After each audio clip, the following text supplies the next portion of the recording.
श्री सुखदेव गोस्वामी भगवान की दिव्य लीलाओं का वर्णन कर रहे हैं। लीलाओं में जो सबसे गुह्यतम लीला है श्री राधा के साथ भगवान का निकुंज विहार, उसको प्रस्तुत कर रहे हैं। और श्री गोपी जनों के मुख से भगवान श्याम सुंदर की राधा रानी के साथ होने वाली अनेक लीलाओं का प्रकाशन हुआ है, जिसे हम लोग सुन रहे थे। पर अकस्मात श्री सुखदेव गोस्वामी कहते हैं कि भगवान श्री कृष्ण अखंडित चित्त हैं, उनका चित्त कभी भी किसी पदार्थ में नहीं जा सकता, वो अपने आत्मा में रमण करते हैं, आत्मा राम। तो फिर इस तरह है एक स्त्री की अभिन्नता स्वीकार करके दैन्य क्यों प्रस्तुत कर रहे हैं? लोग को शंका हो सकती है, यदि ये भगवान है, आत्मा राम गुणों के ईश्वर हैं, अखंडित हैं, उनका चित्त इधर उधर विक्षिप्त नहीं हो सकता है, तो फिर उस स्त्री की गुलामी क्यों कर रहे हैं? क्यों उसको गोद में उठाकर चल रहे हैं, उसका श्रृंगार कर रहे हैं, उसको दाएं हाथ से पकड़ के संभाल करके चल रहे हैं? क्या बात? आगे लोगों के मन में जो कृष्ण तत्व से अनभिज्ञ हैं, उन लोगों के मन में ऐसी शंका हो सकती है, ये कैसा भगवान है, कैसे आत्मा राम है, जो राधा के बिना रह ही नहीं सकता। तब श्री सुखदेव गोस्वामी कहते हैं कि वास्तव में भगवान अखंडित है, आत्मा राम में किसी भी स्त्री लोगों की कोई आसक्ति नहीं है। ऐसा क्यों दिखा रहे हैं? कामिनम दर्शन दैन्य, भगवान इस लीला के द्वारा संकेत कर रहे हैं कि कामी लोग ऐसे ही दीन बन जाते हैं, वैसा हो जाते हैं, और स्त्रियां इसी तरह से दुष्टता करती है, दुरात्मता। पति कितना भी प्रेम करे लेकिन वो इसको कमांड करती ही है, अपनी वश में रखना चाहती है। श्री सुखदेव गोस्वामी इस दिव्य लीला में यह बात कर भगवान इसके लिए कर रहे हैं। तो यह प्रश्न होगा, क्या वास्तव में भगवान श्री कृष्ण राधा रानी में आसक्त नहीं है? ये भक्तों के लिए बात है, पूर्ण आसक्त है, क्योंकि राधा उन्हीं का स्वरूप है। परंतु बहिर्मुख लोगों के लिए समझाया जाता है कि नहीं नहीं, भगवान बिल्कुल आसक्त नहीं। जिस दृष्टि से तुम समझ रहे हो वो दृष्टि भगवान में बिल्कुल नहीं है, वो दृश्य नहीं है, कुछ भी आसक्त नहीं है, आत्मा राम है, अखंडित है। कामियों की दृढ़ता और स्त्रियों की दुरात्मता को दिखाने के लिए राधा रानी के साथ लीला कर रहे हैं। तो राधा रानी में दुरात्मता नहीं है, तो ध्यान रखना चाहिए। दुरात्मता दूसरी स्त्रियों की प्रदर्शित की जा रही है राधा रानी के द्वारा, और कृष्ण के द्वारा कामियों की दुर्दशा दिखाई जा रही है। वास्तविक लीला का रहस्य और है, अभी यहाँ पर हमें समय नहीं है, नहीं तो इस सिद्धांत का वर्णन बहुत अच्छी तरह से किया जा सकता है। राधा क्या है, कृष्ण क्या है। रामानंद और चैतन्य महाप्रभु के संवाद में चैतन्य महाप्रभु पूछते हैं कि रामानंद, ये राधा का तत्व और कृष्ण का तत्व कह करके हमारे मन को तृप्त कीजिए, संतुष्ट कीजिए, मैं बहुत सुख पा रहा हूँ आपके वचनों से। श्री रामानंद जी ने कुछ बातों का बहुत ही संक्षेप में वर्णन किया। राधा रानी वास्तव में भगवान की हलादरी शक्ति है, मूर्तिमान प्रेम है, और कृष्ण स्वरूपा है, कृष्ण की परा शक्ति है, स्वरूप शक्ति है। तो फिर इस लीला के द्वारा भगवान ने सब दिखाया अब दो लोगों को। अब आगे की लीला सुनिए। इस प्रकार से गोपियां दिखाती है भगवान का चरण चिन्ह और श्रृंगार, केश प्रसाधन करने के जो दृश्य थे, जहां भगवान बैठे थे, राधा रानी बैठी थी, फूल गिरे थे। इति एवं दर्शयन्तस्ता, वे गोपियां, कृष्ण प्रेममयी गोपियां, कृष्ण प्रेम में विह्वल होकर के, कृष्णात्मिका होकर के, और दर्शयंत परस्पर सखियों को कृष्ण का चरण चिन्ह भी दिखाती हुई जा रही थी। विचेत स, बिल्कुल वो होश में नहीं थी, केवल कृष्ण मन में छाए थे और प्रलाप कर रही थी, कभी विलाप कर रही थी, उन्मत्त की तरह खोज रही थी गा रही। अब सुनिए उस गोपी की दशा, उसका चरित्र जिसको श्री कृष्ण लेकर के एकांत में गए। सुखदेव जी यहाँ कहा, याम गोपी मन कृष्ण विहायान्य श्रियो बने साच में तदात्मान वरिष्ठम सर्वयोगिताम हित्रा गोपी कामया न मामसौ भजते प्रिय। कृष्ण अन्य स्त्रियों बने विहाय, अन्य स्त्रियों को, अन्य गोपियों को वन में छोड़कर, याम गोपी अनय रह अनय, जिस गोपी को, श्री राधा नामक गोपी को एकांत में लाए थे, साच तदा आत्मान सर्व योषिताम वरिष्ठम में, वो अपने को समस्त स्त्रियों में सबसे श्रेष्ठ समझने लगे। वो तो है ही वास्तव में, वो तो स्वरूप है राधा रानी का, और क्यों अपने को वरिष्ठ समझती हैं कि हितला गोपी कामयाना माम असौ भजते प्रिय। हमारे प्रियतम अन्य सब सुंदरी से सुंदरी गोपियों को छोड़ करके और हम हमारा भजन कर रहे हैं, हमसे प्रेम कर रहे हैं, इसीलिए मैं सबसे श्रेष्ठ हूं। कृष्ण के प्रेम के कारण अपने में इस तरह का गौरव अभिमान हुआ, गौरव बुद्धि, मैं सबसे श्रेष्ठ हूं। वरिष्ठम सर्व योषिता, समस्त योषिताओं में, समस्त स्त्रियों में मैं ही श्रेष्ठ हूं, इसमें कोई संदेह है ही नहीं। उस गोपी के मन में भाव आया, क्योंकि हमारे प्रियतम अन्य गोपियों को त्याग करके और हमको लेकर के आया है। कितना बड़ा सौभाग्य उस गोपी का, जिसको मनाने के लिए, जिसका श्रृंगार करने के लिए, जिसके साथ राह केली करने के लिए भगवान उसका हस्त कमल पकड़ करके धीरे से बुलाए चरण। राधा रानी रूठी थी जमुना पुलिन पर, रुक गई थी, लेकिन भगवान ने देखा कि बिना पैर पर गिरे, बिना श्रृंगार किए मानने वाली नहीं। पहले उन्होंने प्रयास किया, सब नाच रही हैं, आप क्यों बैठ गई, और स्त्रियों की दृष्टि बचाकर भगवान राधा रानी को समझा रहे थे, जो भी चलो नाचो, लेकिन वो तो बस हो गया। अब हमको सबके समान बना दिए, हमको गलवाही देते थे, पहले सबको दिए हैं, सबका श्रृंगार कर रहे हैं, सबको समान बना दिए। हो गया तुमसे बोलना, बस ऐसे कोई बात मत करो। भगवान तो रसिक शेखर, और देखे कि किसी भी उपाय से नहीं मानेंगे। भगवान ने गोपियों को छोड़ करके और हाथ पकड़ कर कहा, आप देख रहे हैं मैं आपको कितना मान दे रहा हूं, हमको इन सबसे किसी से कोई मतलब नहीं है, आप हमारी परमेश्वरी। तब राधा रानी उसको तो चल। तो इस प्रकार प्रियतम के द्वारा बहुत बड़ा सम्मान मिला। उन्हें कई बार गोद में भी लेकर के चले, श्रृंगार किए, सब कुछ किए। ब्रह्मा शियादी से के भी दुर्लभ भगवान श्याम सुंदर, जिसके प्रेम के वश में इतना है, जिसका श्रृंगार कर रहे हैं, जिसको गोद में लेकर चल रहे हैं, और अनेक प्रेम पूर्ण भाषण द्वारा, वचनों द्वारा उसकी खुशामद कर रहे हैं। तो उस गोपी के मन में यह अभिमान आया कि मैं तीनों लोक में जितनी भी स्त्रियां हैं सबसे श्रेष्ठ हूं, मैं लक्ष्मी से भी श्रेष्ठ हूं, गोपियों से श्रेष्ठ होने की तो बात नहीं, मैं सबसे श्रेष्ठ हूं। ये भाव आया। यह इसीलिए भाव आया कि हितवा गोपी कामयाना नाम असर भरते हुए हमारे प्रियतम हमसे इतना प्रेम करते हैं कि अन्य सब गोपियों को छोड़ दिए, स्त्रियों को छोड़ दिए, जो कि इनके लिए मर रही हैं, वो उनको छोड़ दिया, हमसे इतना प्रेम करते हैं। अभिमान आया, प्रिय के प्रेम के बल पर अभिमान आया। यह भी प्रेम समुद्र की ही एक तरंग विशेष है, अभिमान होना।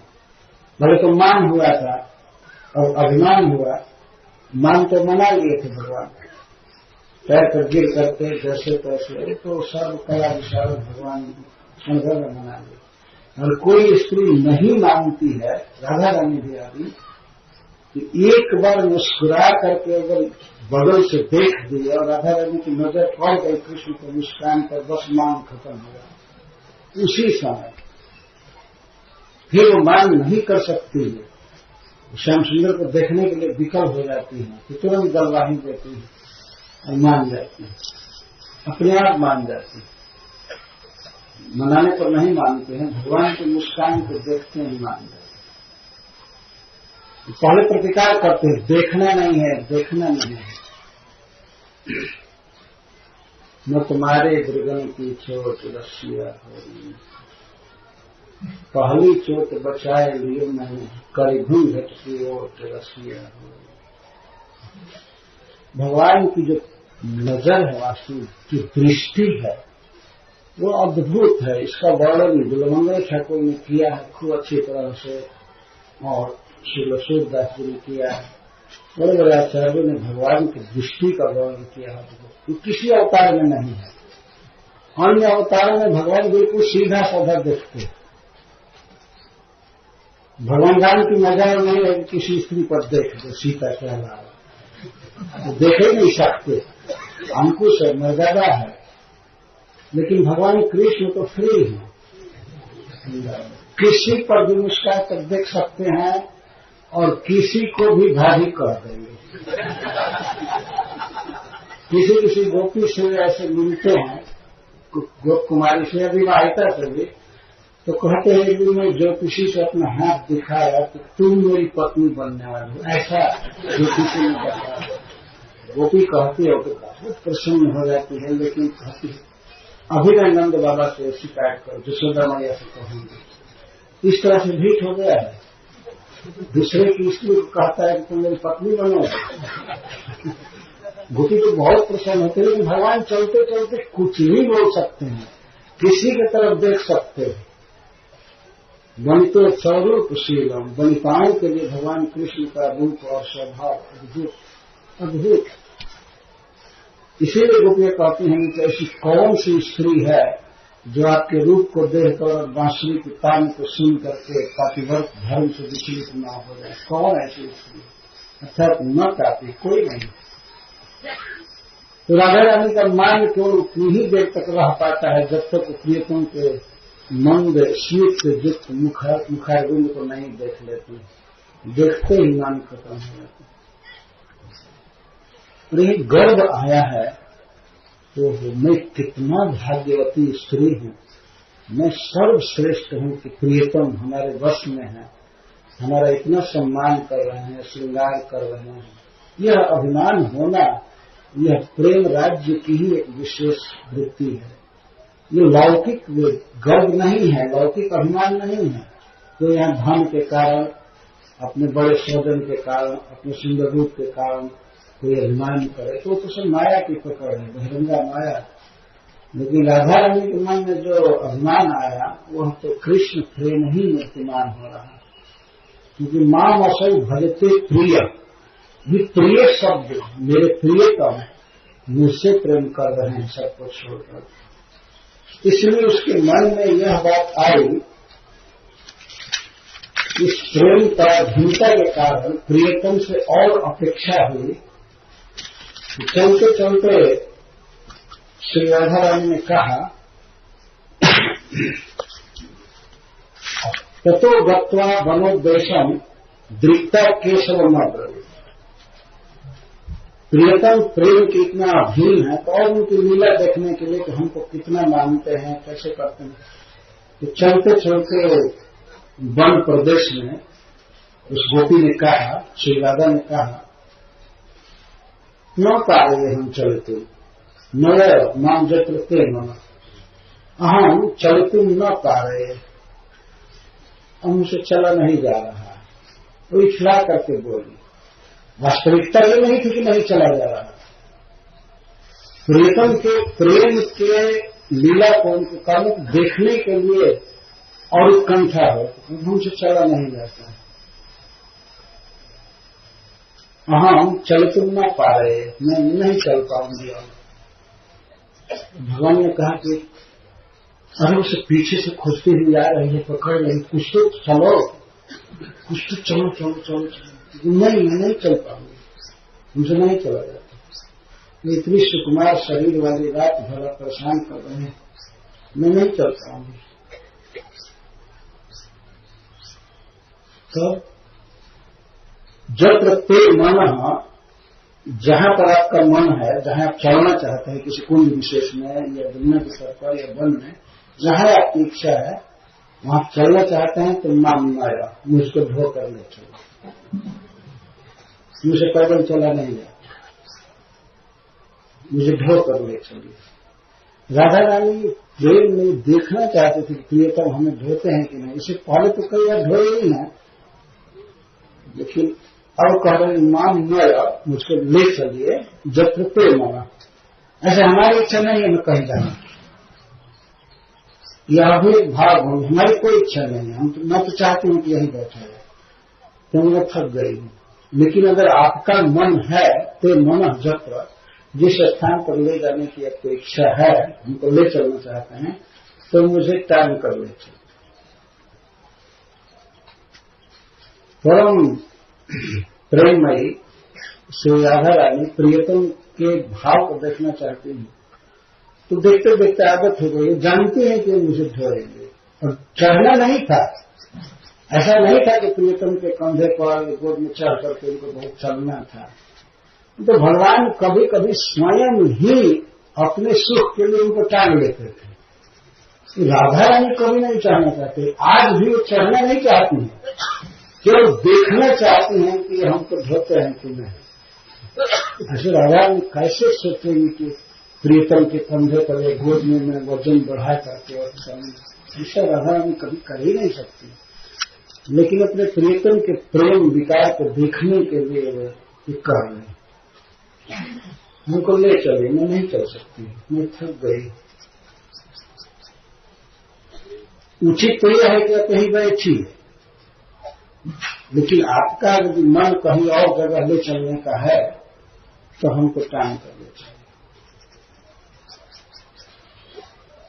एवं मुक्त प्रियामाह स्कंधे आरोह्यता। अच्छा, राधा रानी किसको कह रही है टांगने के लिए? जो ब्रह्मा और शिव के स्वामी हैं, ब्रह्मा और शिव जिनके अधीन रहते हैं, वो प्रभु इनके अधीन हो गए हैं। तो दृक्ता के समय दृक्त होकर गर्भीली होकर के बोली। राधा रानी का एक नाम भी है गर्भीली, हमेशा गर्भ में रहती है, वो बिल्कुल स्वाभाविक मूल गर्भीली श्री राधे। अरे जिसके वश में ब्रह्मा श्री आदि के भी नियंता भगवान वह रहे, उसको क्यों नहीं गर्व होगा? साधारण स्त्री को इसका गर्व हो जाता है कि हमारा पति धनी है, हमारा पति ऐसा है ऐसा। एक बार की सच्ची घटना है, गोरखपुर की एक व्यक्ति था, राजस्थान के मारवाड़ी थे। उनकी पत्नी एक बार गई कपड़ा खरीदने के लिए, साड़ी खरीदने एक दुकान। तो दुकानदार दिखाने लगा साड़ी, बहुत सी साड़ियां दिखा रहा था, तो वो बेचारे को पसंद नहीं आ रहा था। मारवाड़ी की पत्नी तो उसको पसंद नहीं आ रहा था, तो और दिखाओ।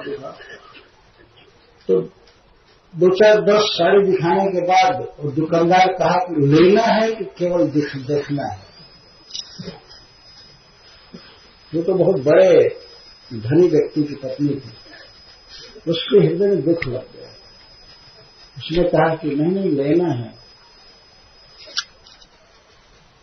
उसने तुरंत अपने पति के पास खबर भेजा कि इस दुकान को पूरा खरीद लेना है, जितना इसमें माल है, जितना कपड़ा है, सब कुछ, और दुकान की जो लागत है वो आपको खरीदना है। पति को उसने खबर भेजा, इस तरह से हमसे बोला है कि लेना है कि केवल देख रही है।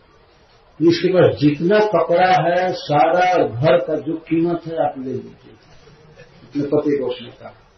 तो पति को जो पति से प्रेम करते हैं तो उन्होंने कहा ठीक है। तो पूछे दुकानदार से, मनमाना दाम कितना तुम्हारी दुकान में कपड़ा है ये पूरा, और दुकान कितने का है ये भी बताओ, मैं खरीदना चाहता हूँ।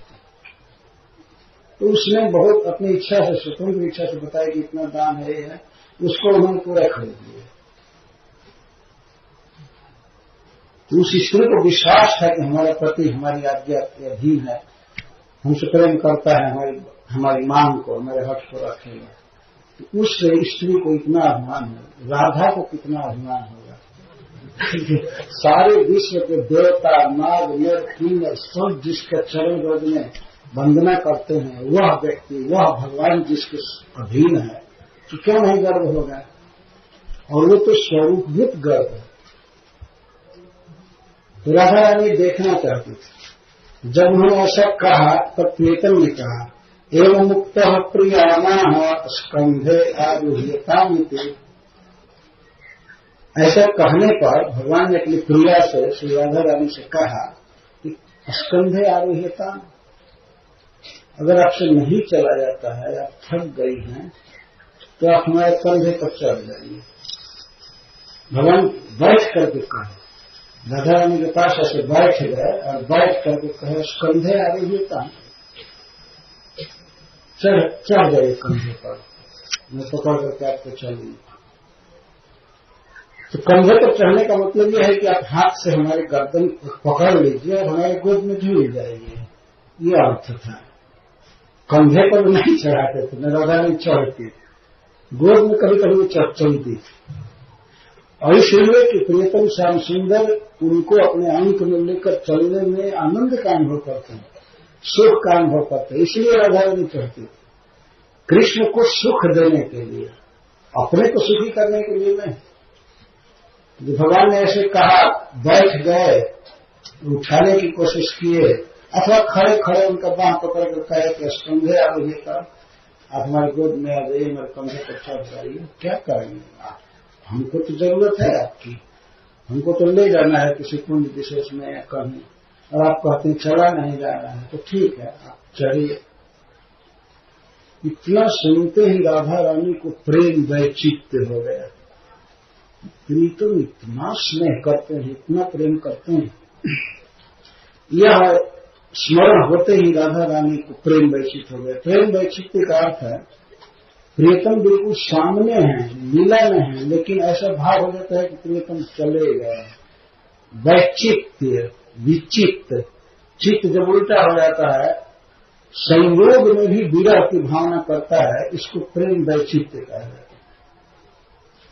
प्रेम ऐसा करा देता है, प्रियतम वही है, लेकिन राधा रानी को ऐसा भाव हुआ कि वे नहीं है। भगवान छोड़कर उनको गए नहीं थे,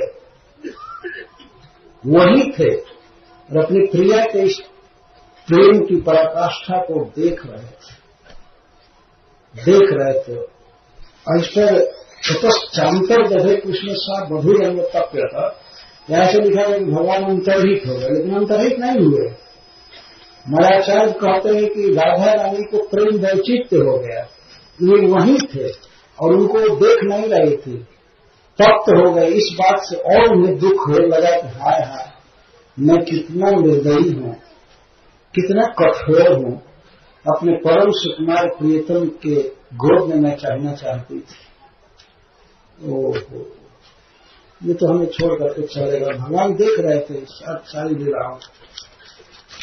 तो राधा रानी विलाप करने लगी, हा नाथ रमण पृष्ठ क्वासी क्वासी महाबुध दास्यास्ते कृपया में सखे दर्शय सन्निधि। हा नाथ, हे हमारे प्राणों के ईश्वर, हे प्राणनाथ, हे रमण, हे हमें परमानंद देने वाले, परम सुख देने वाले, हे कोटि कोटि प्राणों से भी अधिक प्रिय पृष्ठ, क्वासी क्वासी क्वासी, हे प्रियतम, हे श्याम सुंदर, आप कहाँ हैं, कहाँ हैं, कहाँ है? श्याम सुंदर वही है। श्याम सुंदर सब देख रहे हैं और सुन रहे हैं प्रिया की बातों। हे प्रियतम, आप कहाँ हैं, कहाँ? हे हमारे कोटि कोटि प्राणों से भी अधिक प्रिय, हे परम सुखदाता, हे हमारे प्राणों के ईश्वर, क्वरसी क्वरसी, आप कहाँ हैं, कहाँ हैं? हे महाभुजा, हे परम सुंदर भुजा वाले, आपके गौदाही देने से हमें बहुत सुख मिलता है। भुजा का स्मरण हो रहा है, इसको महाभुज कर दो।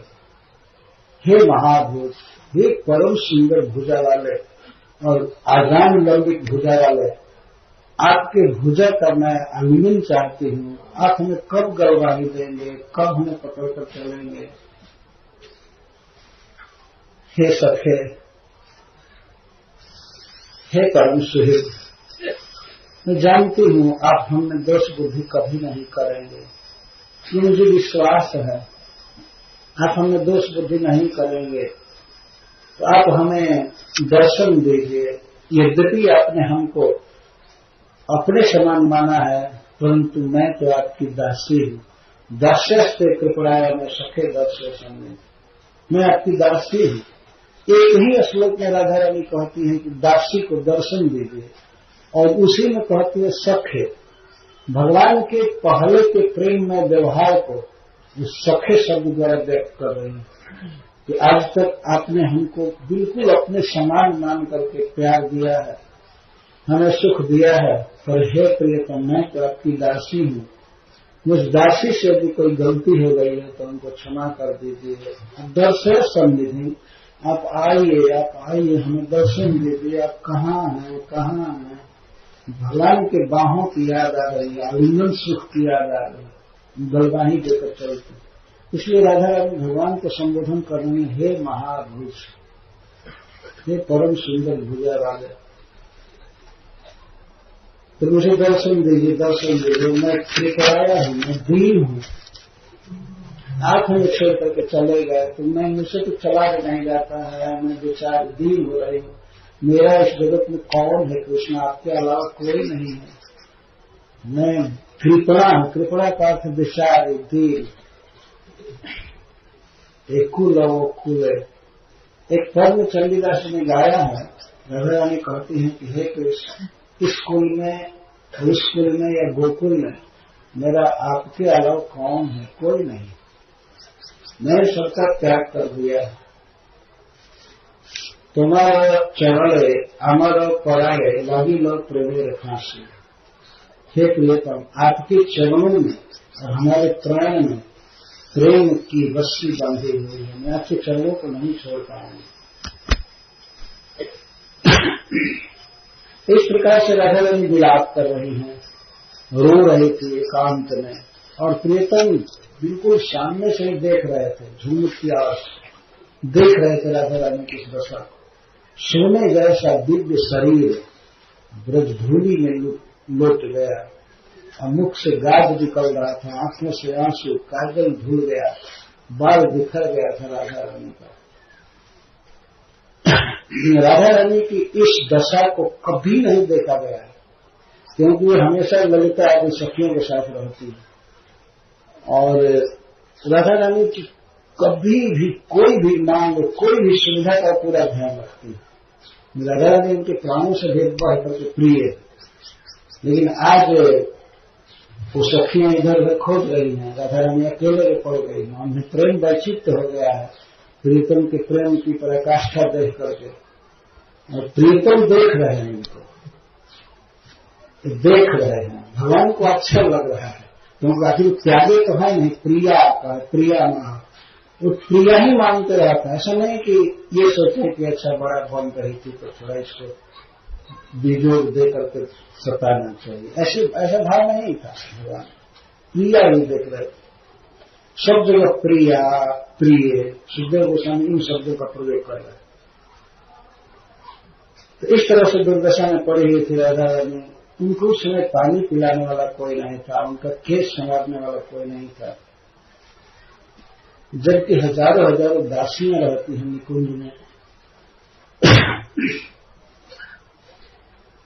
इस दुर्दशा में चंद्रमा की किरणों में उज्जवल शरीर और चमक रहा था, सोने जैसा शरीर, लेकिन धूलि धूसरित हो गया, विलाप करने लगी, लौटने लगी ब्रजधूलि। तो सुखदेव गोस्वामी कहते हैं, अनिक्षंत्यो भगवतो मार्गम गोप्यो विदुरतः ददृशु प्रियश्लेष मोहितां दुखितां सखी। गोपियां पीछे से खोजते हुए आ रहे थे भगवान को और राधा रानी को, तो दूर से ही अथवा समीप से और विदुरतः, थोड़ी दूर से बिल्कुल निकट से आकर के उन्होंने देखा राधा रानी को किस दशा में, प्रिय विश्वेश मोहिता, अपने प्रियतम श्याम सुंदर के वियोग में बिल्कुल मूर्छित, चेतना नहीं, मूर्छित कहने अर्थ है कि उसमें वाणी भी नहीं निकल रही थी। पहले तो राधा रानी विलाप कर रही थी, हा नाथ रमण श्रेष्ठ क्वासी क्वासी बहादुर दर्शस्ते कृपया में सख्य दर्श सन्निधि, हे प्रियतम, हे प्राणनाथ, हे कोटि कोटि प्यारों से भी प्रिय, हे परम आनंद दाता, अब कहाँ है, बहुत तरह से विलाप करेगी, लेकिन बाद में मूर्छित होकर के गिर गई। मोहिता का यहाँ तो मूर्छिता। सखियां जब आई, सबने देखा, यहाँ तक कि इस समय श्री चंद्रावली के मन में भी राधा रानी के प्रति स्नेह छा गया ये दशा देखकर।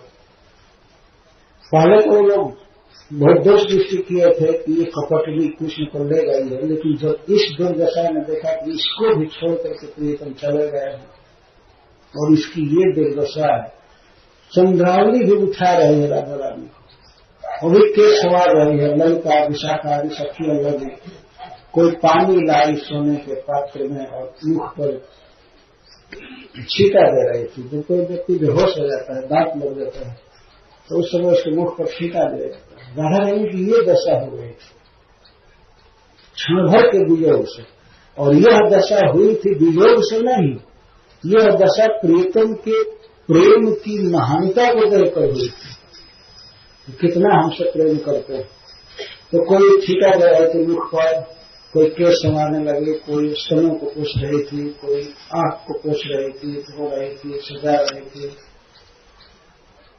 राधा रानी को इस तरह गोद में उठाकर गोपियां उनको होश में लाने का प्रयास कर रहे थे। उन सखियों के प्राण निकल गए आश्रम। राधा रानी की एक दशा देख करके बहुत रोने लगी। पहले तो प्रियतम श्याम सुंदर का वियोग दुख था नहीं, लेकिन श्री राधा की दुर्दशा देख करके उन्हें बहुत कष्ट हुआ।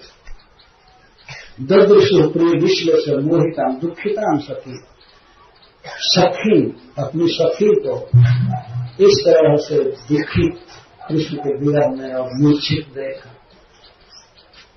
तो बहुत संचार करने लगी। फिर राधा रानी धीरे धीरे बाह्य अनुसंधान में आई।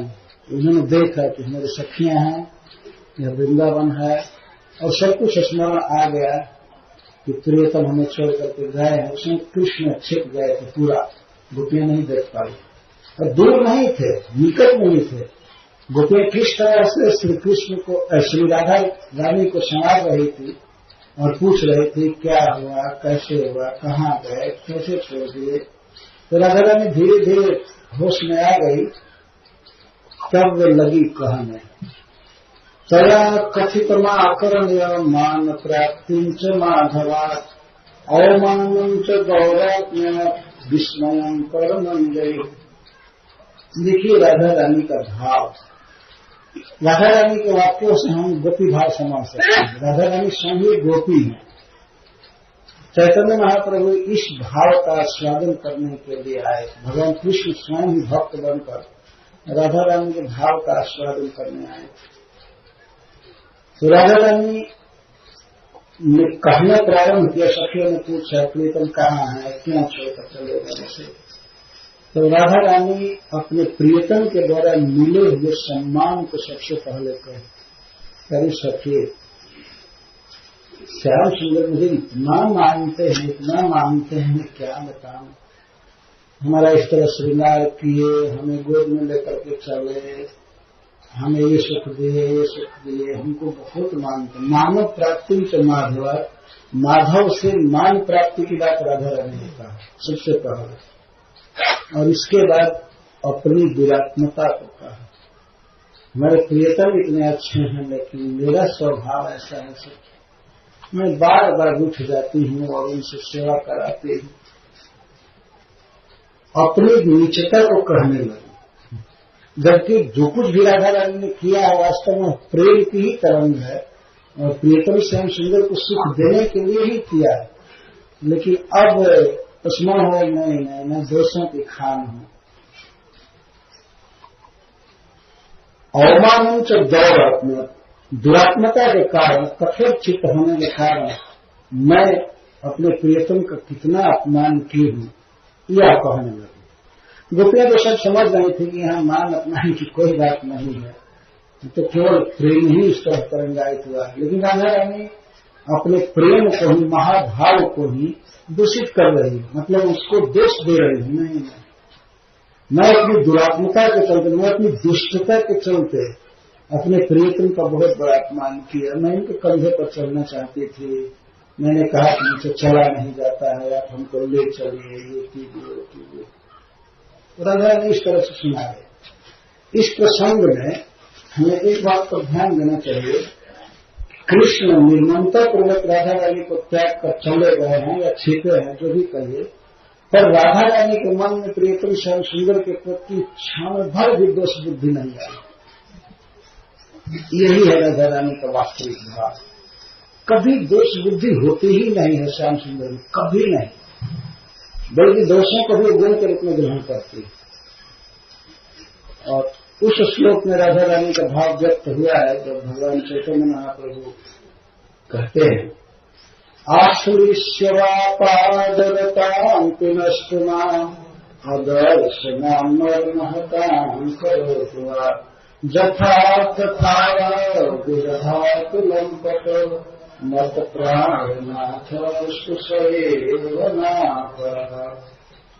हमारे प्रियतम श्याम सुंदर चाहे हमको आलिंगन कर ले, अपने अंक में ले लें, आशीष सेवा, मैं उनके चरणों में गिरूंगी, या उसके पहले श्याम सुंदर हमें अपने भुजा में ले ले, आलिंगन करे, अथवा मैं उनको मनाने के लिए चरण में गिरूं तो मुझे पैरों की ठोकर से मार दे, पादरतां पीनष्टुमा, हमें पैरों से वो पीस दे, हमें मार दे, चाहे आलिंगन करें और चाहे पैरों से मारें। अश्लिष्यवापादरतां पीनष्टुमा अदर्शनां मर्म हतां करोतु वा, हमें दर्शन न दे करके हमें मर्म हत्या कर दे, हमारे हृदय को दुखी करे, हमारे सामने अन्य गोपियों को लेकर के वो विहार करे, हमको तिरस्कार करे, कुछ भी करे, जथा तथा व विदधातु लंपट हो। वे लंपट शठ भीष्ट कृष्ण हमको दिखा करके दूसरी स्त्रियों के साथ वो विहार करे, लेकिन किसी भी दशा में मत प्राणनाथ स्वयंनाथ, हमारे वही प्राणनाथ हैं, वही प्राणनाथ। राधा रानी के इसी भाव को भगवान चैतन्य महाप्रभु ने व्यक्त किया है। चैतन्य चरितामृत में सबसे लास्ट श्लोक जो है यही है। चैतन्य महाप्रभु कृष्ण के विरह में, राधा रानी के भाव में कृष्ण विरह का अनुभव कर रहे हैं, और इस श्लोक को उन्होंने बहुत अच्छी व्याख्या की है बंगला के पद में, गा करके, उसको मैं प्रस्तुत करना चाहता हूँ। आश्लिष्यवापादरतां पुनष्टुमां अदर्शनां महतां करोतु वा जथा तथा वा विदधातु लंपतो मत प्राणनाथ सुसरेवनापः। यही श्लोक है अति अर्थ विस्तार संक्षेप कहिए पैर नहीं पाई पार। श्री कृष्णदास कविराज गोस्वामी जी कहते हैं, इस श्लोक में बहुत अर्थ है और चैतन्य महाप्रभु ने इसका बहुत आस्वादन किया गा करके इसी श्लोक की व्याख्या, परंतु मैं संक्षेप में कहूंगा उसको जो चैतन्य महाप्रभु ने अर्थ किया। आमी कृष्ण पद दासी तो हूँ रस सुख राशि, आलिंगिया करे आत्मसाथ, किवन दिन दर्शन जारे अमर तनु मन, पवित्र हो मोर प्राणनाथ। आमी कृष्ण पद दासी, मैं कृष्ण के चरणों की सेविका हूँ। ये राधा रानी का असली जो भाव है प्रकट हो रहा है। आमी कृष्ण पद दासी, मैं कृष्ण के चरण की सेविका हूँ।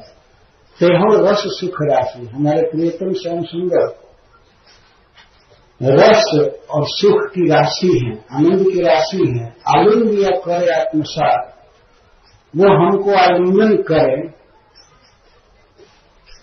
अपने बाहों में हमको ले, हमसे प्यार करे, क्रिया नादन दर्शन जावे अमर तनुमन, अथवा मुझे दर्शन न दे, मुझे वियोग की आग में जलाने, मेरे मन को मेरे शरीर को जलाने, तबु ते हूँ मोर प्राणनाथ, फिर भी हमारे प्राणनाथ, मतलब हमारे परम प्रिय, चाहे हमें आलिंगन करे चाहे हमको सदा के लिए जीवन भर के लिए ठुकरा दे, लेकिन हमारे प्राणनाथ वही है, हमारे परम प्रिय वही।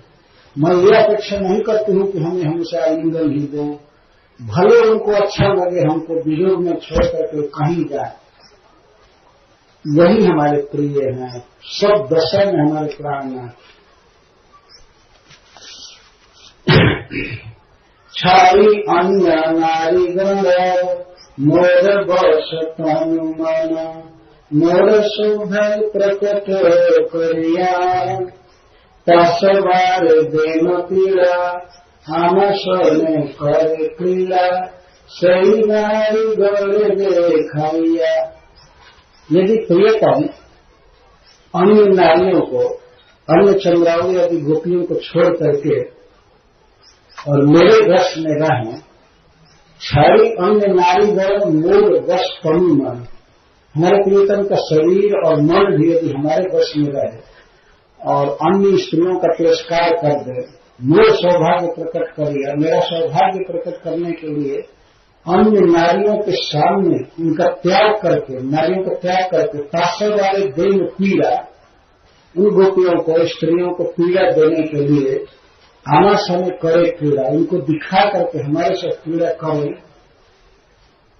सही नारी गण दिखाइया, ये आश्लिष्य शब्द की व्याख्या है। हमें आलिंगन करे, हम स्त्रियों को तिरस्कार कर दे, चंद्रावली आदि को दिखा करके और हमारे साथ प्रेम करें, उनको दुख देने के लिए ये करे, अथवा कीमत हो लंपट सठ धृष्ट सुकपट, अन्य नारी गण को, अथवा हो सकता है अगर उनकी ये इच्छा हो, वे तो ये लंपट हैं, सठ हैं, धृष्ट हैं, सुकपट हैं। मुझे पता है कि हमारे प्रियतम अन्य स्त्रियों को बहुत पसंद करते हैं, हमसे प्रेम करते हैं, तो मैं तो प्रेम कर ही रही हूं, लेकिन यदि वे लंपट, सठ, वंचक, धृष्ट, ढीठ और कपट करने में प्रवीण अन्य नारियों को अपने साथ ले लेते हैं, चंद्रावली आदि को, अन्य गोपियों को अपने साथ लेते हैं, और मेरे भीतर मन पीड़ा, मेरे आगे करे क्रिया, और हमको मानसिक दुख देने के लिए, हमको दिखा करके यदि उन गोपियों के साथ, उन स्त्रियों के साथ क्रिया करते हैं, तभी ते हम मोर प्राणनाथ, फिर भी हमारे प्राणनाथ, हमारे प्राणों के कोटि कोटि प्राणों से बढ़कर के प्रिय। यह है राधा रानी का भाव। चाहे हमको आलिंगन करे, हमको साथ में रहकर अन्य स्त्रियों का तिरस्कार करें, और चाहे हमारा तिरस्कार करें, हमारी आंखों के सामने चंद्रावली आदि गोपियों का भजन करें, उनसे प्रेम करें, हमको दिखा कर उनके साथ क्रिया करें, फिर भी तबु ते हूँ मोर प्राणनाथ, फिर भी हमारे प्राणनाथ। यह है राधा रानी का उज्जवल भाव भगवान के प्रति। राधा रानी इसके लिए कृष्ण से प्रेम नहीं करती हैं कि कृष्ण हमारे साथ रहें, हमें आलिंगन दें, हमें सुख दें, नहीं। वो जिस बात में सुखी हो वो सुखी रहे, हमारा काम उनकी सेवा करना, उनसे प्रेम करना। हम ये अपेक्षा नहीं रखती हैं कि हमसे प्रेम करें। इस श्लोक की व्याख्या चैतन्य महाप्रभु कर रहे हैं। न गई अपन दुख संविवंचित तार सुख अमर तत्पर, मोरे दिल दुख तार भय महासुख, सही दुख मोर सुख न गई अपन दुख। हे सखी, वास्तव में इस प्रसंग में ऐसा हुआ कि जब भगवान कृष्ण दूर चले गए या आंख से ओझल हो गए, राधा रानी की दशा थी, इस दशा में जब सखियों ने देखा तो ललिता जी के मुख से निकल गया प्रेम में, प्रेम नहीं वो बोल रहे हैं, लेकिन ऐसा निकला जब कृष्ण तुमसे इतना कपट करते हैं और इस तरह तुम्हें दुख दे रहे हैं तो क्यों नहीं छोड़ देती है किसी को? छोड़ो, उनका नाम मत लो, छोड़ो। अगर उनका दिन तुम्हारे दिन में बीत जाएगा तो तुम्हारा दिन उनके दिन नहीं बीतेगा क्या? छोड़ो ऐसे दुष्ट को। ललिता जी कहती यह वाक्य भी प्रेम राज्य की ही एक वृत्ति विशेष है, प्रेम समुद्र की ही तरंग है। छोड़ो छोड़ो उनको, छोड़ो। पर बाबा इस दशा में कहते नहीं, वो हमारा आलिंगन करें या चाहे दूसरी स्त्रियों के साथ रहें, हमारे प्राणनाथ वही। मैं उनको प्रणाम करूंगी, हमको पैर की ठोकर से मारकर ठुकरा देंगे, फिर भी हमारे प्राण से बढ़ करके प्रिय रहेंगे, वही प्रिय रहेंगे। ऐसा क्यों बोल रही हो ललिता? इस तरह से मत बोला करो। कृष्ण हमारे प्राण है, उसी को कह रही है। नागरिया पान दुख सर्वंचिता सुख। सखी, मैं अपने दुख पर तो कभी सोची भी नहीं। न गमिया पान दुख, मैं अपने दुख को नहीं गिनती हूँ, कभी विचार भी नहीं किया। सर्वंचिता सुख, मैं तो दिन रात अपने प्रियतम श्याम सुंदर को सुख देने की सोचती रहती हूँ। कैसे वे सुखी होंगे, कैसे सुखी होंगे। न गमिया पान दुख, हमको क्या दुख हो रहा है इनके विरह में, मैं एक सब नहीं गिनती हूँ। मोरे यदि दिए दुख है, पार है महासुख। यदि हमको दुख देने पर श्याम सुंदर को बहुत बड़ा सुख मिलता है तो वह दुख ही हमारे लिए सबसे श्रेष्ठ सुख है। सही दुख मेरे सुख वर्ज, वह दुख ही हमारे लिए सबसे बड़ा सुख हो सके। यदि हमको दुख देने से उनको सुख मिलता है तो ये दुख दें, वह दुख ही हमारे लिए सुख है। ये है कृष्ण सुख है का तात्पर्यमय भाव। केवल सदा यही सोचना कि प्रियतम श्यामसुंदर कैसे सुखी होंगे, कैसे सुखी होंगे। बांसुरी के नाद को सुन करके गोपियां जो घर छोड़ करके चली हैं, वास्तव में श्यामसुंदर को सुखी करने के लिए चली है और कोई उद्देश्य नहीं था। ऐसा नहीं कि उनके घर में कोई अभाव था, पैसे का, ये था वो था, वो सोचे कि ये लड़का मेंटेन करेगा हमको, ऐसा कुछ नहीं था। वो कृष्ण को सुख देने के लिए घर छोड़ करके चली। उनका यही स्वरूप है, क्योंकि गोपियां हलाग्नि शक्ति की वृत्ति है और अधर्मी हलाग्नि शक्ति है। जिस शक्ति से परब्रह्म सदा आनंदित रहता है तो आनंद ही देगी वो शक्ति। जैसे जिस शक्ति विशेष सूर्य हमेशा तप्त रहते हैं, तो ताप उनका स्वरूप है, तो ताप कभी सूर्य को ठंडा नहीं दे सकता है, उन्हीं की स्वरूप शक्ति है। तो हलाग्नि शक्ति तो केवल कृष्ण को आह्लाद देगी, सुख देगी, अपने सुख के बारे में तो सोच ही नहीं सकती। नागरी आपन दुख सबे वांछिता सुख, तार सुख अमर तत्व, मोरे यदि दिले दुख, तार है महासुख, सही दुख मेरे सुख वर्ष। वही मेरे लिए सबसे श्रेष्ठ और बड़े सुख है। यदि हमको दुख देने से श्री कृष्ण को सुख मिलता है।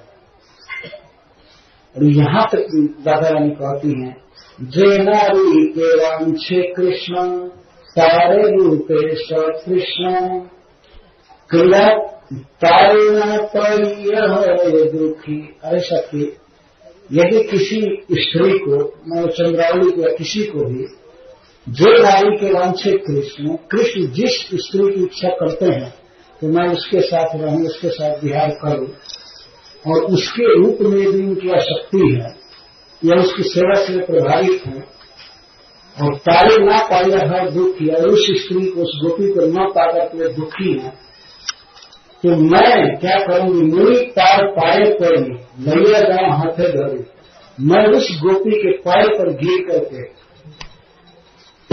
और उसका हाथ पकड़ करके प्रियतम के पास ले जाऊंगी, उसकी सेवा करूंगी। सखी, तुम कृष्ण को सुखी करो, कृष्ण तुमको चाहते हैं। तो मेरी तार पाई पड़ी, नैया गांव हाथे धरी, क्रिया कराया कर सुखी। और उसके साथ मैं कृष्ण को क्रीड़ा करते हुए देख करके, उसके साथ गलबाही देकर चलते हुए, विहार करते हुए देख करके मैं सुखी होंगी। ये हमारा सुख।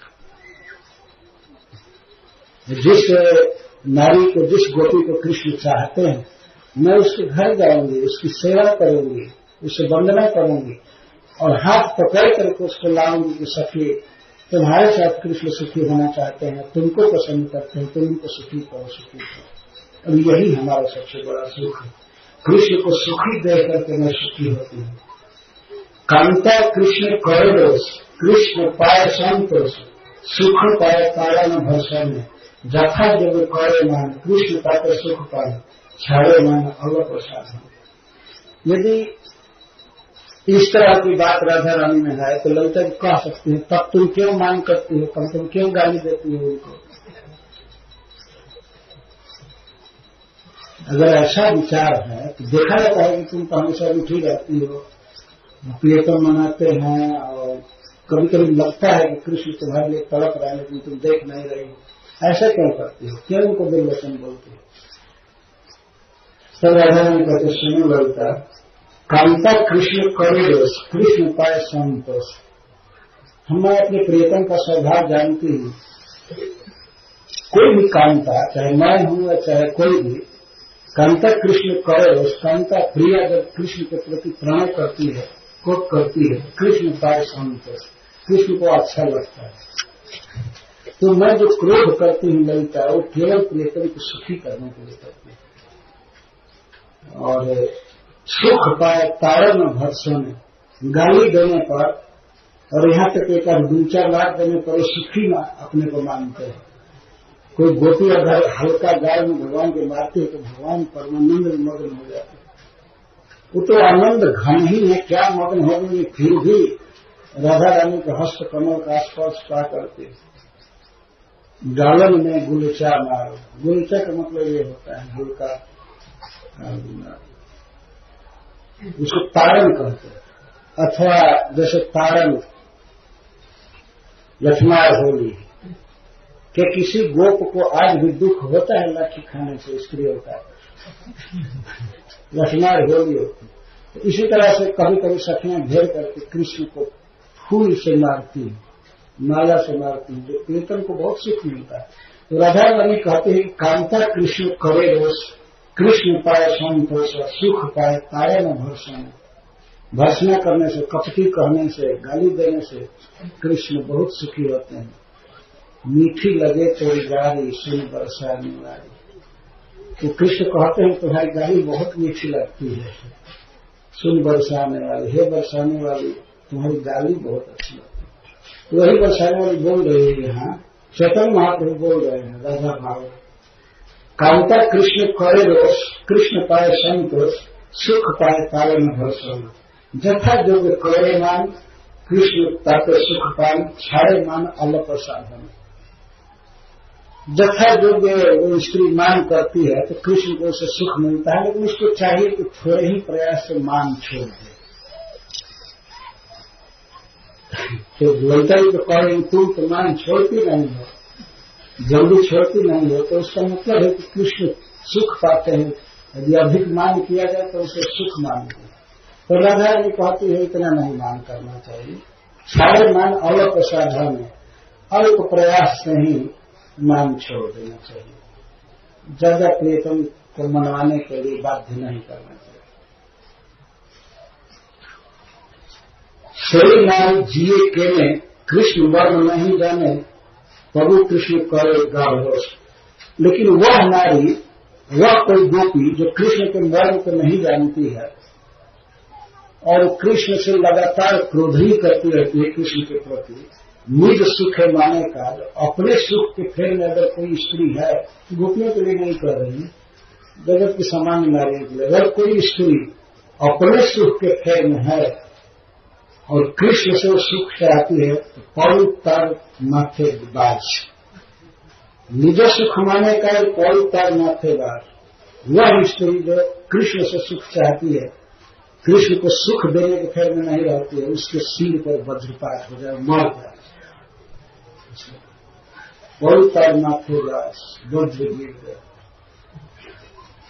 कृष्ण मात्र चाहिए संतोष। अरे सखी, जीवन का यही सार है, कृष्ण संतुष्ट हो किसी स्त्री के व्यवहार से। मेरे जीवन में कृष्ण को सुख देने के अलावा और कोई विचार नहीं रहता। जे गोपी कर मोल द्वेष, कृष्ण कर संतोष, कृष्ण जाए कर अभिलाष। यदि कोई गोपी जैसे चंद्रावली जी हैं, अगर कोई गोपी हमसे द्वेष करती है परंतु वास्तव में भी वो कृष्ण को हमसे अधिक संतुष्ट कर सकती है, कृष्ण को सुखी कर सकती है, और कृष्ण जाए करे अभिलाष, और कृष्ण वास्तव में जिसकी अभिलाषा करते हैं, तो मोई तार घरे जाइए तारे स्वयं दासी होगा तबे मेरे सुख उल्लास। तो मैं उस गोपी के घर में जाऊंगी, उसकी दासी बन करके सेवा करूंगी, और वो पूछेगी क्या तुमको वेतन चाहिए, तो मैं कहूंगी कि तुम प्रियतम श्याम सुंदर को सुख दो, तुम जाओ उसको, क्योंकि कृष्ण तुमको चाहते हैं। यह है सबसे ऊंचा भाव वास्तव में। यह मनुष्य के मन की कल्पना से बाहर बात है। हम लोग तो विचार ही नहीं कर सकते हैं कि निज सुख शून्य स्थिति क्या होती है। कभी कभी इस जगत में हम लोग माता के व्यवहार से समझ सकते हैं कि माँ अपने छोटे से बच्चे को, शिशु को कितना प्यार करती है, कितना प्रेम करती है, उसको सुखी रखने का प्रयास करती है। अगर बच्चा मान लीजिए बेड पर सोया है, जाड़े का दिन है और बच्चा पेशाब कर देता है, तो माँ उस भीगे हुए, पेशाब से भीगे हुए वस्त्र पर सो जाती है और बच्चे को सुखी पर सुलाती है। यह है तत्सुख का पद, बच्चे को सुखी करना चाहिए।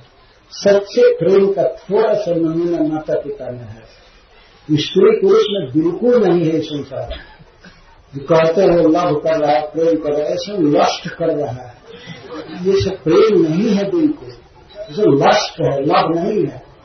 केवल निजेंद्रिय प्रीति वासना रहती है, एक दूसरे को सुखी करने की वासना नहीं रहती है संसार में। पतिव्रता नारी में ये बात होती है, जो पति के जीवित रहने पर जीवित रहती है, पति के मरने पर वह भी उसके साथ सहगमन करती है, जल करके मर जाती है, वहां कुछ प्रेम है, देखा जाता है। और माता पिता में अपने बच्चे के प्रति प्रेम रहता है। भगवान ने स्वयं ही कहा है इस बात को। और वैष्णवों में, साधुओं में दिन दुखी प्राणियों के प्रति स्नेह रहता है, सच्चा। ये भगवान ने स्वीकार किया है इसी राजपंच अध्याय में, 32वें अध्याय में। थोड़ा थोड़ा नमूना हम लोग यहाँ देखते हैं, लेकिन मनुष्य समाज बहुत भारी भ्रम में है। वो सोचता है कि यहाँ पर कोई स्त्री किसी पुरुष से प्रेम करती है या कोई पुरुष किसी स्त्री से प्रेम करता है। प्रेम शब्द का प्रयोग प्राय ऐसे ही दूषित हो गया है। प्रेम का मतलब लोग यही समझते हैं, इतना दूषित हो गया है। अगर कोई कहा कि हम तुमसे प्रेम करते हैं तो ये बहुत बुरा शब्द है और सत्य की दृष्टि से, लेकिन आज के युग में तो इसको बहुत अच्छा माना जाएगा। हम तुमसे प्रेम करते हैं मतलब लस्टी है, काम वासना है, इंद्रिय प्रीति वासना है, वहां प्रेम नहीं है। प्रेम शब्द का अर्थ ही होता है जब अपने प्रिय को सुख देने का भाव होता है, उसको प्रेम करता है। इसीलिए तुलसीदास कविराज कहते हैं कि प्रेम काम अंधतम प्रेम निर्मल भास्कर। काम बिल्कुल अंधकारमय है, ज्ञानमय है। जड़ शरीर को व्यक्ति अपना स्वरूप मान करके इसी को सुखी करना चाहता है। ये प्रेम तो निर्मल सूर्य की तरह है, भास्कर प्रकाश है, जिनका स्वरूप होता है। और प्रेम केवल कृष्ण के प्रति हो सकता है जीव का, और कहीं प्रेम हो ही नहीं सकता है। जिस शब्द को प्रेम कहा जाता है वह केवल श्री कृष्ण के साथ लागू किया जा सकता है। जहाँ समर्पण होता है, जहाँ सेवा की भावना रहती है, त्याग रहता है, प्रिय को सुखी करने की भावना केवल। तो श्री राधा रानी यही कह रही हैं कि यदि कोई गोपी मुझसे द्वेष करती है, परंतु यदि कृष्ण को सुखी करना जानती है और वास्तव में कृष्ण उसकी अभिलाषा करते हैं, उसके साथ रमण करना चाहते हैं, ब्याह करना चाहते हैं, तो वही तार घर गया, तारे स्वयं दासी रहेगा, तभी वो सुख है उल्लास। मैं उसकी सेवा करूंगा, उसके घर पर जाकर के, उसकी दासी बन करके, और वह यदि कृष्ण को स्वीकार करती है, कृष्ण के साथ होती है, तो यही मेरे जीवन के सुख का सबसे बड़ा उल्लास है, सबसे बड़ा सुख मेरे लिए है। इसमें उदाहरण दे रही है राधा रानी। चैतन्य महाप्रभु बोल रहे राधा रानी के भाव में, कुष्ठी विप्र नमोई पतिव्रता शिरोमणि पतिलागी कैलवश्य स्तंभिल सुजगति जियाइल मृतपति तुष्ट कैल तीन महादया। उदाहरण दे रही हैं, तुष्ट कैल मुख्य 3 देवा कुष्ठी विप्र रमणी। एक बार एक व्यक्ति था ब्राह्मण, उसे कुष्ठ रोग हो गया, गलित कुष्ठ, हाथ पैर गल रहे, और उसकी जो स्त्री थी ब्राह्मण, वह पूर्ण पतिव्रता थी, पूर्ण पतिव्रता, तन मन सबसे पति की सेवा करती रहती थी, पूर्ण पतिव्रता। यहाँ पर राधा रानी कहती है कुष्ठी विप्र रमणी पतिव्रत से रमणी। ये पद्म पुराण में कथा है। एक ब्राह्मण को कुष्ठ हो गया था, उनकी बहुत सुंदरी पतिव्रता स्त्री थी, लेकिन एक बार उस कुष्ठी ब्राह्मण के मन में वेश्यागमन की इच्छा हुई। उसने अपनी इच्छा को व्यक्त किया। उस दशा में भी मनुष्य में काम विकार होता ही है, तो उसने इच्छा व्यक्त किया कि हमारी इच्छा है अमुक वेश्या से संग करने की। उसने स्वयं नाम रखा। तो पतिव्रता शिरोमणि स्त्री बेचारी जानती थी कि मेरे पास पैसा नहीं है, और वेश्या तो पैसा से स्वीकार करेगी। तब वह अपने पति की इच्छा को बार बार सुनती थी। उसके मन में हो गया कि मुझे पति को सुख देना है किसी तरह से। तो पतिव्रता शिरोमणि पति लागी कैल वेश्या सेवा, वो वेश्या के घर में जाती थी रोज, और अपने पति के उस वेश्या से संगम कराने के लिए वो वेश्या की सेवा करती थी। उसका घर लिखना, पोछना, बर्तन धोना और सब करना, उसकी विभिन्न प्रकार से सेवा करना, कुकिंग करना, खिलाना पिलाना, वेश्या सब करती थी। एकदम अपना शरीर बेच करके प्रकार से वो सेवा करती थी, सेवा करती थी। बेचने का मतलब शरीर लगाना। पति की सेवा करके कुछ समय बचने पर जाकर वेश्या की सेवा करती थी। उसकी सेवा से बहुत अब्लाइज हुई बेचारी वेश्या। उसने पूछा कि सखी बताओ, मैं तुम्हारी क्या सेवा करूं, तुमको कितना पैसा चाहिए? तो पतिव्रता स्त्री कहती है कि हमें पैसा नहीं चाहिए, हमें पगार नहीं चाहिए, तुम हमारे पति को संग दो। वो तो सुनते ही दंग हो गई वेश्या। वो तो गलित कुष्ठ है, उसको तो कोढ़ी के साथ और मैं संगम करूं, इतनी सुंदर वेश्या। क्या इतनी सेवा की थी इसकी वेश्या की, इतनी सेवा की थी, उसने स्वीकार कर लिया ठीक है, लेकिन मैं नहीं जाऊंगी तुम्हारे घर, तुम अपने पति को लेकर के आओ, यार पति को लेकर के आओ, तब मैं स्वीकार करूंगी। वो उस ब्राह्मणी की सेवा से बेचारी बहुत प्रसन्न हो गई थी। तो वो गई अपने घर, ब्राह्मण की पत्नी, और अपने पति को अपने कंधे पर चढ़ा करके लेकर के चली। तो चलिए, वेश्या राजी हो गई है और आप इसके साथ संग कीजिए। देखिए पतिव्रता स्त्री, इसको कहते तत् सुखित। राधा रानी उदाहरण दे रही है उस रमणी का, उस स्त्री का। ऐसे सीखना चाहिए पति की कैसे सेवा की है। कुष्ठी विप्र रमणी पतिव्रता शिरोमणि पति लागी कैल वेश्या सेवा अष्टम भील सूर्य गति जिया लमृत पति तुष्ट कैल मुख्य 3 देवा। तो ब्राह्मणी ले जा रही थी पति को अंधकार में, रात्रि के समय, दिन में तो ले नहीं जा सकती थी, रात्रि में ले जा रही थी। उसी समय हुआ क्या, रास्ते में एक मांडव्य या मांडव्य ऋषि थे, मांडव्य थे, मांडव्य तो दूसरे थे, उनको सूली पर चढ़ाया गया था। अनजान में एक राजा ने उनको चढ़ा दिया था। वो तो एक महात्मा थे, साधु थे, लेकिन भूल से उनको सूली पर चढ़ा दिया गया था। तो स्त्री ले जा रही थी अपने पति को कंधे पर चढ़ा करके, तब तक अंधकार में उसने देखा नहीं, उसके पति सूली पर चढ़े हुए उस महात्मा के ऋषि के पैर से टकराए। उनको बहुत दर्द हुआ, बहुत दर्द हुआ उस तपस्वी। तो उसने बिना सोचे समझे रात में ही साप दे दिया, कौन मुझे इस तरह से छुआ है, कौन दुख दिया है, सूर्योदय होते ही वो मर जाएगा। बहुत बड़े ऋषि का साप था। उधर पतिव्रता स्त्री अपने पति को ले जा रही थी और जब उसने सुना कि सूर्योदय होते ही हमारा पति मर जाएगा, वो तो बहुत दुखित हुई, बहुत दुखिता हुई। लेकिन उसके पास भी बहुत बड़ा बल था, पतिव्रत का बल।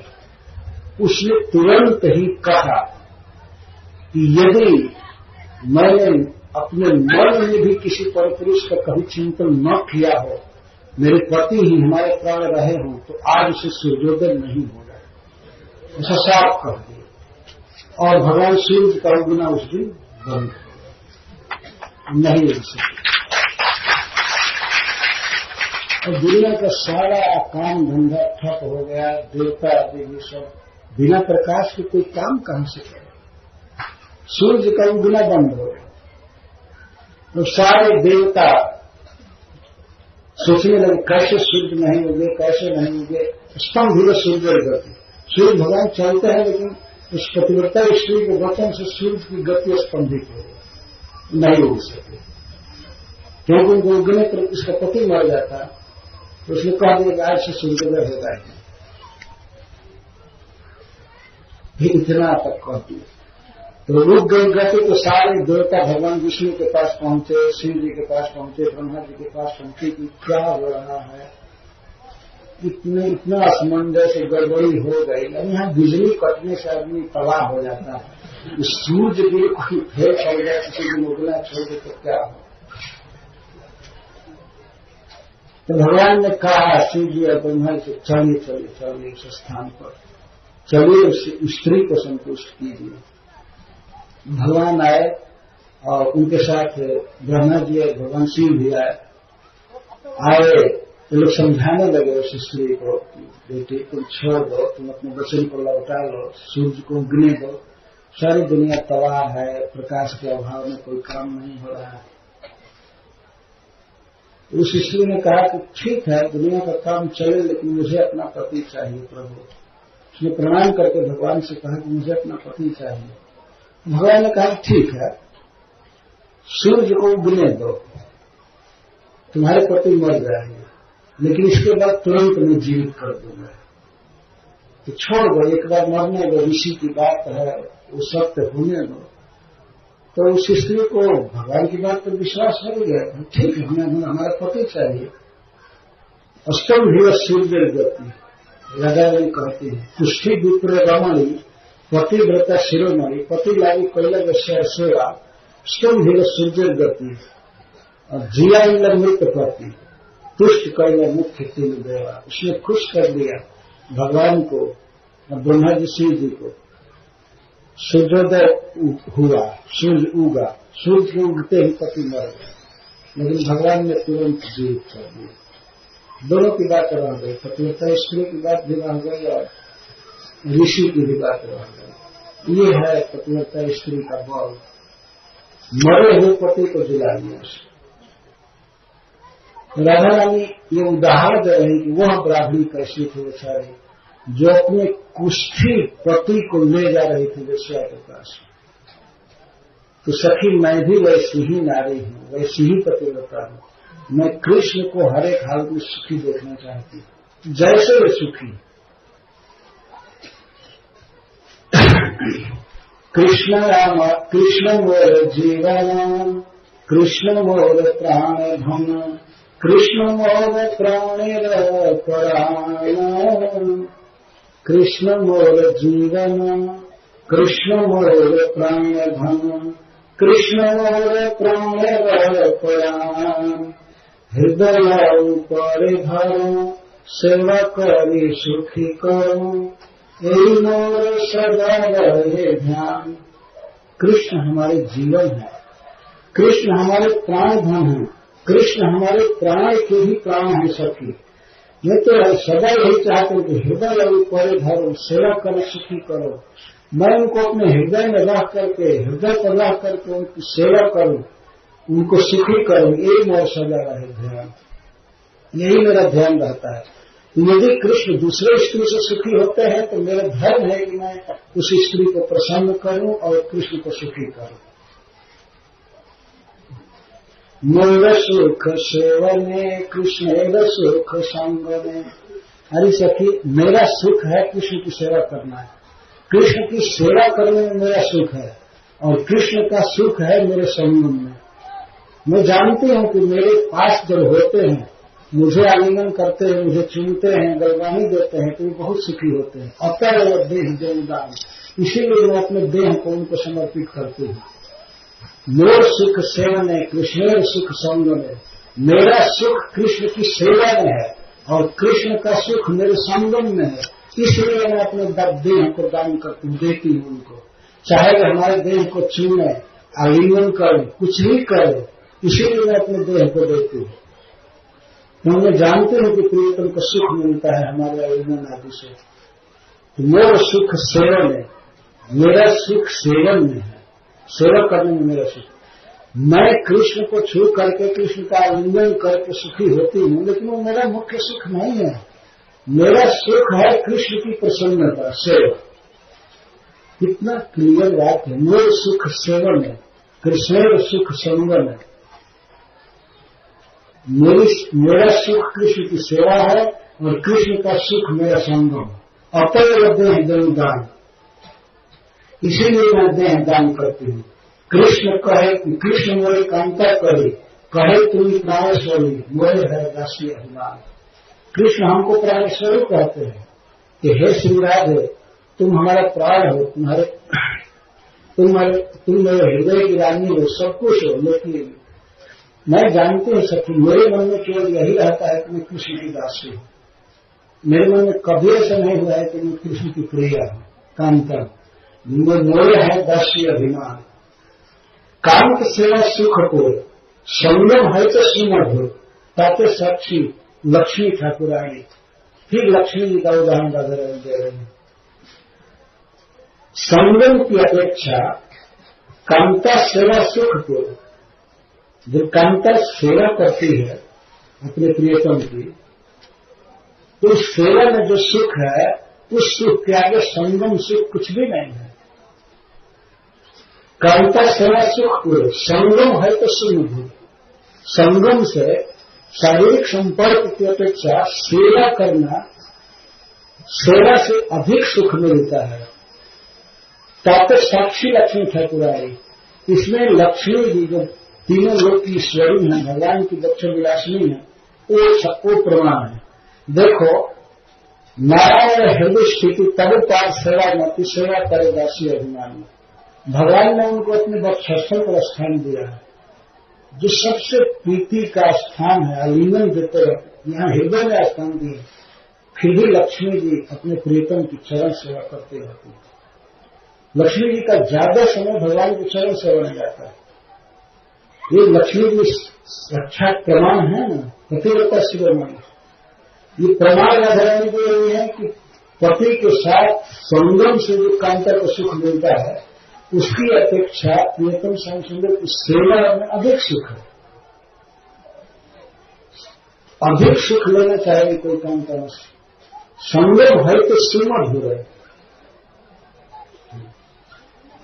कांत सेवा सुख कोई संगम है तो सुमध हो। अपने प्रियतम की सेवा करना संगम से बहुत अधिक सुख है।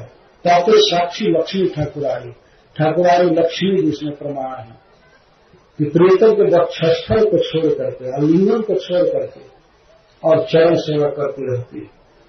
नारायण हृदय स्थिति तबु पाद सेवा मती, सेवा करे दासी अभिमान। यही भाव बना रहता है लक्ष्मी जी का कि मैं दासी हूँ नारायण की, भगवान की दासी हूँ, और दास भाव से सेवा करती रहती है। यही राधा वचन विशुद्ध प्रेम लक्षण आश्रय श्री गौरराय। श्री राधा रानी के इस वचन को जो विशुद्ध है, प्रेममय है, श्री चैतन्य महाप्रभु आस्वादन कर रहे हैं।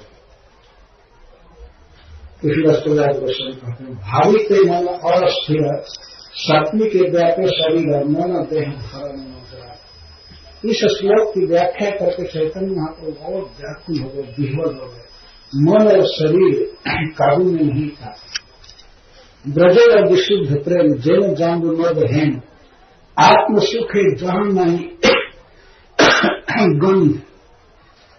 ब्रज का यह विशुद्ध प्रेम वैसा है जैसे जाम्बुनद स्वर्ण, जो सोना स्वर्ग में पाया जाता है।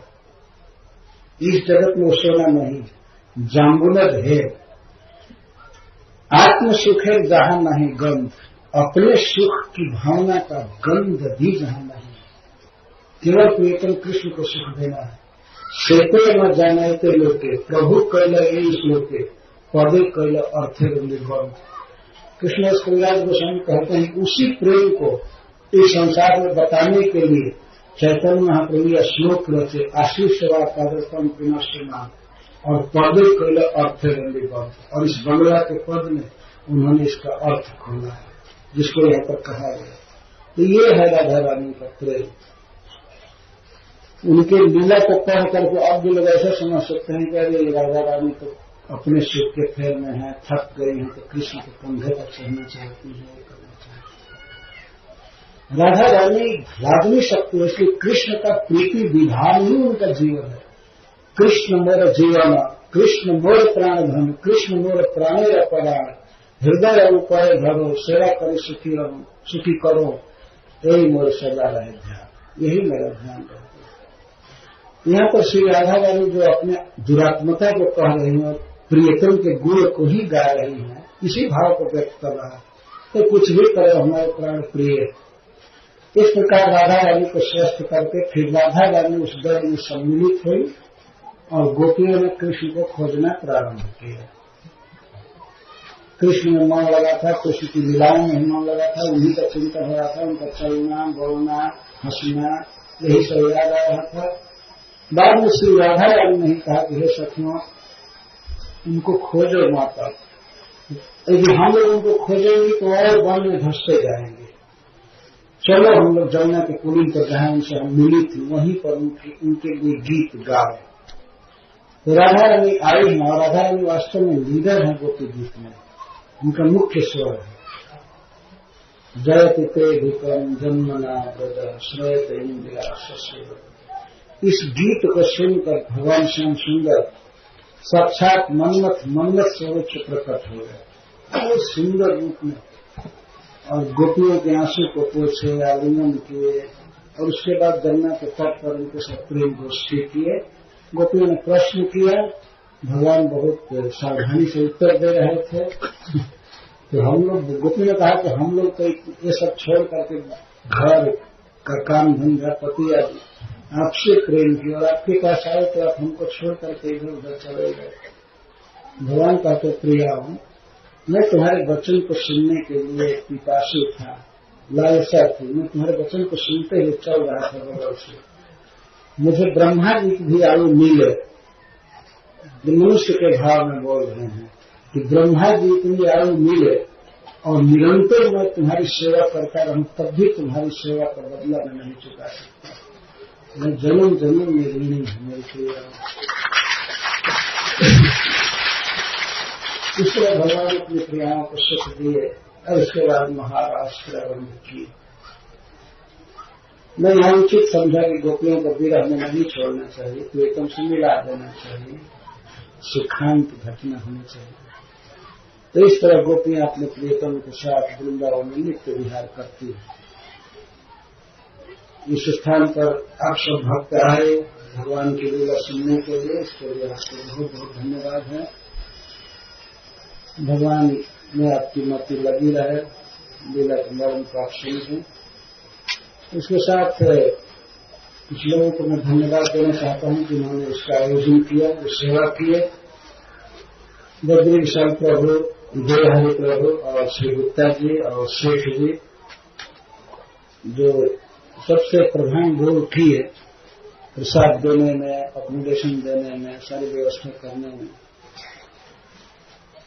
उन सबका मैं चीर लिए हूं, मुझे अवसर दे भगवान श्री कृष्ण के गुणों का वर्णन करने का। मैं अपने को बहुत भाग्यशाली मान रहा हूं कि कृष्ण के गुणों को बोलने का मौका मिलता है।